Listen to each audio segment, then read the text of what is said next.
Greetings, Fantasy RP gamers! Menacer here, your favorite Mega Mecha pilot. If you are looking for a one-stop introduction to the role-playing game Feng Shui 2, then this is a video for you. Refer to the timestamps in the description to skip ahead to the sections that you need.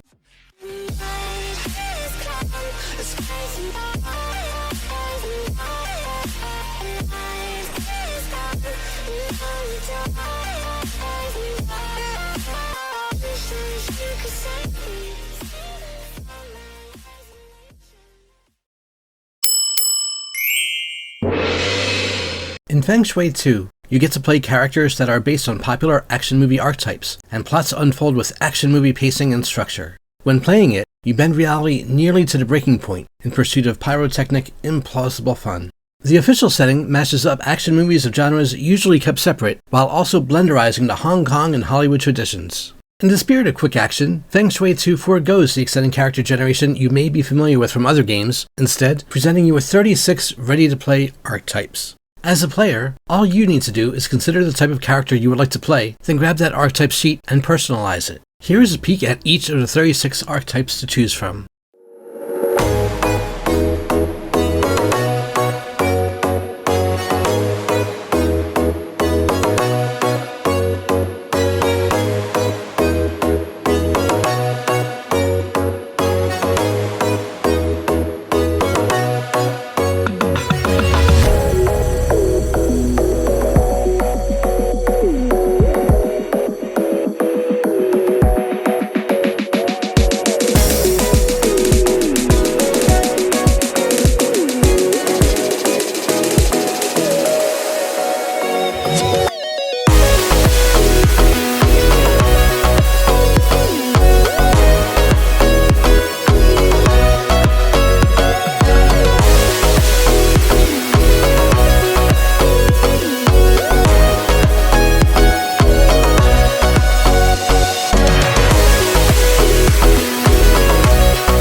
After deciding which archetype you want to play, next decide which juncture this instance of the archetype is from: ancient, past, contemporary, or future. China of 690 is an empire where supernatural creatures, magic, and sorcery run amok. China of 1850 finds itself at odds with oppressive European powers, and monks are trying to stand up to them. You are already familiar with the contemporary juncture, so your GM has the final say on the exact year. Will it be pre-smartphones and handheld technology or not is usually the biggest question the GM needs to answer. That and, are there any telephone booths?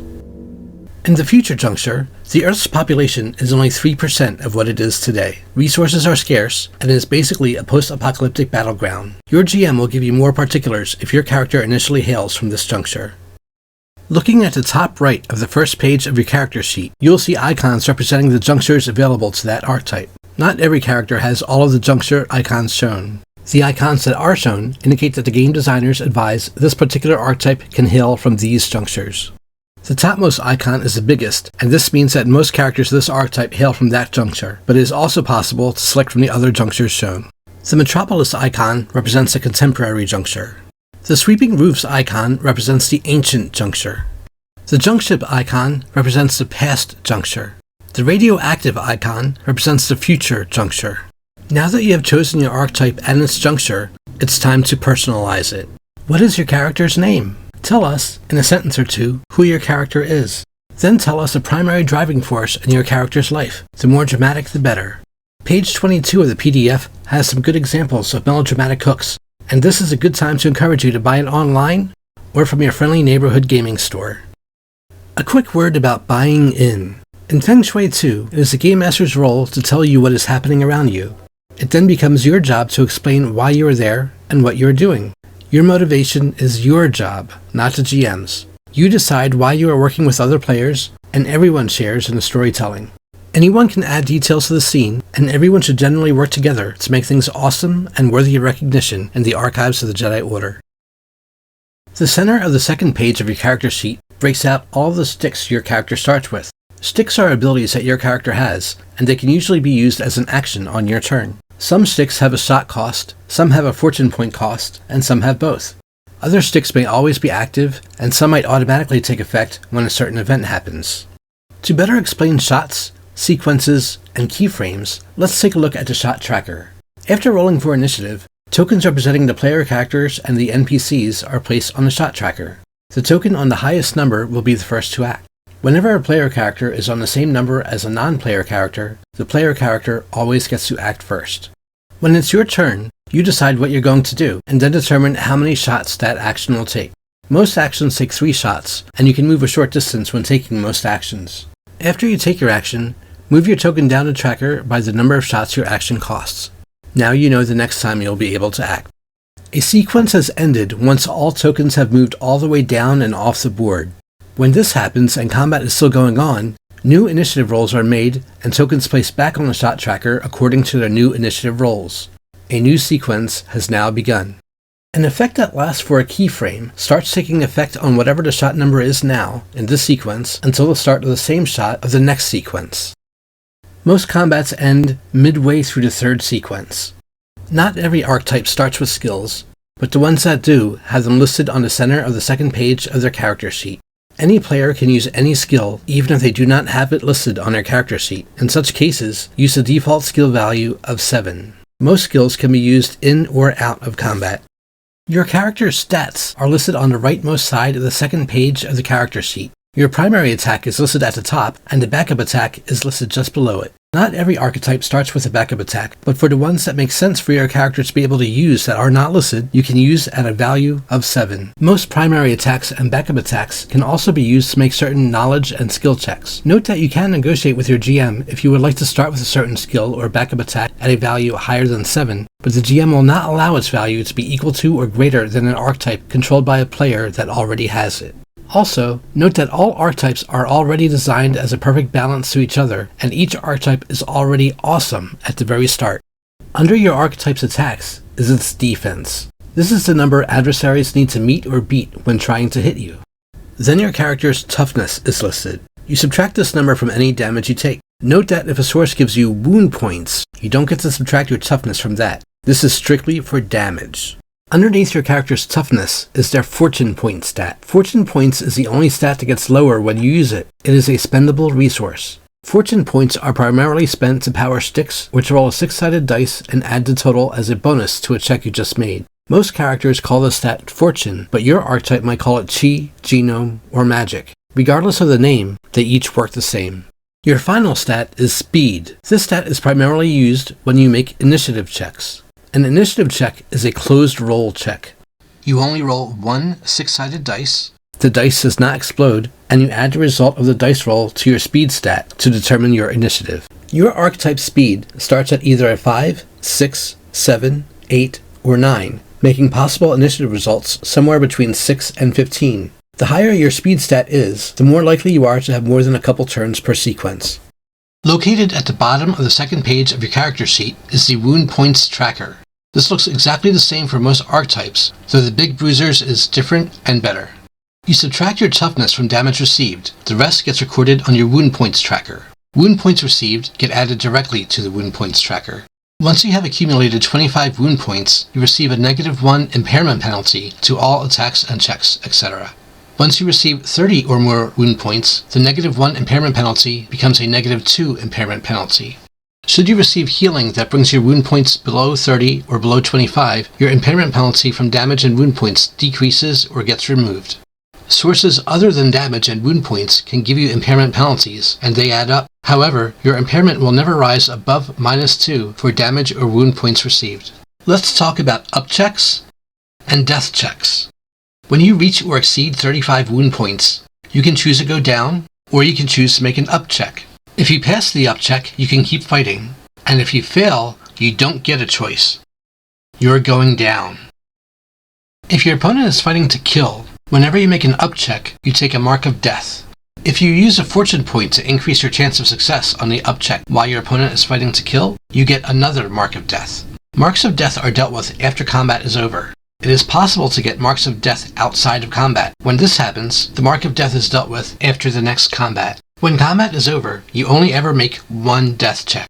You roll a single 6-sided dice that does not explode and add the result to your current toughness value, including impairment penalties and any other modifiers. To succeed on a death check, you must have a result higher than 4 plus the number of death checks you have. Some circumstances can increase the difficulty of death checks, adding to the drama and increasing the risk of someone dying.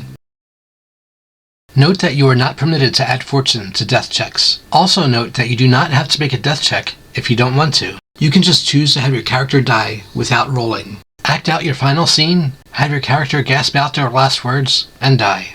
Then, move on. On a special note, the player archetype Cyborg has a harder time making up checks and surviving death checks. During a fight, if a character is healed to below 35 wound points, they lose any mark of death they received from damage and wound points. Player characters usually begin each session with 0 wound points and full stats. A GM might choose to not allow this under special circumstances, such as if the previous session ended in a cliffhanger. In Feng Shui 2, players always have the option to do a partial recovery. Your character would decide to do a partial recovery before rolling initiative when a fight is about to start. When you use the partial recovery option, you lower your toughness stat by 1. Then, no matter how many wound points you had before, now you have 10 wound points instead. You also regain half your spent fortune points, rounding up. Your toughness stat will go back to its original value when your wound points drop to 0. During a fight, a character can benefit from any number of healings. This could happen from you or another character using the skill Menacer, or using the sorcery stick Heal, or the food power Healing Chi. When not in a fight, a character can only benefit from 1 healing. Where not otherwise specified, using a stick for in-combat healing is a 3-shot action. Note that when you use the skill Menacer to heal someone during a fight, instead of taking 3 shots, it takes 5. Additionally, during those 5 shots, the character using the Menacer skill is very vulnerable. She is unable to dodge, and any attack against her gets a +2 bonus. Note that the player archetypes Ghost and Supernatural Creature may need to do some checks, role-playing, or lore spouting to get healing when they need it. It may also be more difficult for them to get in-combat healing, although there are ways of mitigating that. All of the player character archetypes begin at level Awesome. Even so, they can get even awesomer. Feng Shui 2 calls leveling up Awesoming Up. Each archetype has Awesoming Up suggestions on the first page of their character sheet. You will need GM approval if you want to stray from this list. Your GM will let you know when Awesoming Up will happen in your game, but it usually happens every few sessions or when attuned to a new Feng Shui site for a certain amount of time. When Awesoming Up, you typically have 1 or 2 schools of sticks to select a new stick from. Alternatively, you can select a new skill to use at a value of 9, or you can take a skill you already have and increase its value to 12, or if its value is already 12 or higher, you can increase its value by 1. Simply put, whenever you awesome up, you get to add one new stick or skill or advance a current skill. Every 5th time you awesome up, you get an extra choice. You can choose to increase one of your stats by 1 instead of gaining a new stick or skill, etc. But there is a caveat. Rules as written say you can't raise a stat if it is already higher than that of any other player. If no other player has a stat you want to increase, then you are free to increase it. If another player does have it and yours is higher, you can't increase it. It is best for you to focus on what makes your archetype different from the others. Feng Shui 2 only uses 6-sided dice. Players need a positive dice, a negative dice, and a fortune dice, and they should each be a different color. Most of the time when you are making a check, you roll the positive and negative dice and subtract the results from each other. If the positive dice rolled higher, you subtract the negative dice value from it, then add the result to the skill or stat you are using to determine the outcome. If the negative dice rolled higher, you subtract the positive dice value from it, then subtract the result from the skill or stat you are using to determine the outcome. For many of the checks that you will make in a Feng Shui 2 session, when the dice rolls a 6, that dice explodes. This means you roll the dice again, and you keep rolling it until the dice roll is not a 6. You add all the dice roll results together to determine the total value of that dice's roll. This can dramatically increase your level of success or failure. You are encouraged to upscale your description of what you're doing when you succeed by a large number. Similarly, a fantastic description may be given for spectacular failures, usually decided by the GM. Sometimes both the positive and negative dice each roll a 6. This is called Boxcars. When you roll Boxcars, you roll both die again. You continue to roll each time you get a 6. When the positive dice wins this contest, the GM will describe something awesome happening, or ask you to, and of course, you get your success if the check succeeded. When the negative dice wins the Boxcars, something bad happens, and you may fail the check. Note that whenever you beat a check by 4 or more, you can request GM approval to allow you to have also completed an extra small action. Not give you an extra attack, but an extra action, such as snatching an object or unshackle a hostage, etc. Most of the time when you are making a check, you can spend a fortune point to roll your fortune dice, then add a result to the check you just made. Obviously, this will increase your chance of success. Fortune dice never explode, and your fortune can only ever be added to a result once. Each time you spend a fortune point, your fortune stat lowers by 1. Usually, all stats return to their original value at the start of the next session. When you make a closed roll check, the dice does not explode on a 6. Examples of closed roll checks are fortune checks, death checks, up checks, and initiative rolls. For pumping up your defense, know that for the cost of 1 shot, you could take the dodge action. This increases your defense by 3 against 1 attack, hopefully causing it to miss. Even if the attack hits, you will have mitigated some of the damage. If the GM is increasing the difficulty of the campaign, she will make you guess when you might need to dodge, etc. Otherwise, she will tell you the value of the incoming attack. As a free action, you can spend a fortune point to roll a fortune dice and add the result to your defense against 1 attack, hopefully causing it to miss. You can dodge and also spend a fortune point to roll a fortune dice to increase your defense that much more if you want. Any other player's character can increase your defense by 3 when they choose to use the self-sacrificing boost. This immediately helps you against the attack you are trying to defend against. When using the self-sacrificing boost, this ally immediately takes 25 wound points. Just a reminder, wound points do not get reduced by toughness. They get directly added to the wounds points tracker. The ally gets to describe what is happening that is causing them to take this damage, and you collaborate with your ally to tell how this is inspiring you to do better on your defense. When an ally is giving you this benefit, they can also spend a fortune point to roll a fortune dice and further increase your defense by their roll. Yes, your ally's self-sacrificing boost can be added to your dodge and also to your fortune point increase to your defense against this 1 attack. A normal boost does not happen immediately. A normal boost costs 3 shots. When you take this action, you give an ally either a +1 to their next attack or a +3 to defend against the next attack aimed at them. When you give an ally a boost, you can choose to spend a fortune point to change the attack bonus from a +1 into a +2, or change the defense bonus from a +3 into a +5. Don't forget to describe what you are doing to give your ally this boost, and know that when you do this, you can be tossing them ammo or a weapon, etc. Boosts can also be used to give an ally a bonus to a check they are making outside of combat. You spend a fortune point, then choose to either give your ally a +3 to their check, or choose to roll a fortune dice and give them the result of the roll as a bonus. Remember that fortune rolls do not explode. Don't forget to describe what it is you're doing to give the ally this boost. Feng Shui sites are usually locations, like the intersections of magical ley lines, but they can sometimes be objects of special significance. Fighting over the attunement of Feng Shui sites and junctures is a driving force of the Feng Shui war. Your GM may or may not include them in your campaign. We talked about junctures already. Let's now talk about pop-up junctures. Pop-up junctures are temporary portals to any place in any time, even alternate timelines. They are exactly like the multiverse spheres of the video game Injustice 2. They are basically a plot device that gives your GM the ability to mix things up to keep things interesting for the party, and they can be used as often as desired for as long as desired, even for an entire campaign. Generally, though, they are short-lived one-off episodes, and you wouldn't want to be stuck in one when it expires. The Netherworld is where people end up when their timeline has been rewritten, if they do not exist in the new timeline. Sometimes beings go to the Netherworld by choice, and sometimes they are imprisoned there. You can think of it as a kind of purgatory, or as another dimension. A powerful person who is in the Netherworld long enough can gain some control over their environment. There are already such beings there who have been there for an eternity, and already have that control over their spheres of influence. Mooks have a defense of 13. They only have 1 hit point, so they go down instantly when hit. To make up for this weakness, there are usually 3 times as many Mooks as player characters in any given combat. The player archetypes Killer and Martial Artist are good at taking down Mooks, and I recommend these archetypes for first-time players. Enemies with a name are always at least as formidable as player characters, so be careful when facing them. The first level of named character is Featured Foe. Their skills are on par with player characters, but they go down once they accumulate 35 wound points. Boss characters are stronger than player characters and should not be taken on alone. They may or may not go down when they accumulate 50 wound points. Game Master controlled characters are called supporting players. They die should they accumulate 35 wound points.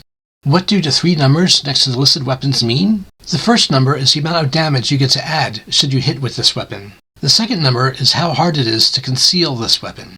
The last number is what you need to roll higher than in order to reload the weapon, if applicable. Note that it is cinematic to have to switch weapons or reload a lot. Teasing it is simply running away. It is a 5-shot action to tease it, and a 3-shot action to try and stop someone from teasing it. If no one stops the teaser in time, they get away. There are a number of player archetypes that have special ways of handling teasers. This concludes my introduction to Feng Shui 2. Please share this video with friends. Feng Shui 2 has a 354-page rulebook, so you can bet I didn't cover everything in this 23-minute video. I recommend that you check out my video, Feng Shui 2, Guns, Guns, and Also Guns, as well as the videos I have on example player archetypes. Is there anything else you want to know about Feng Shui 2, or any other player archetype you want me to cover? Just let me know. Do you have a cool story about your experience playing or running Feng Shui 2? Leave your comments below. And of course, don't forget to like and subscribe.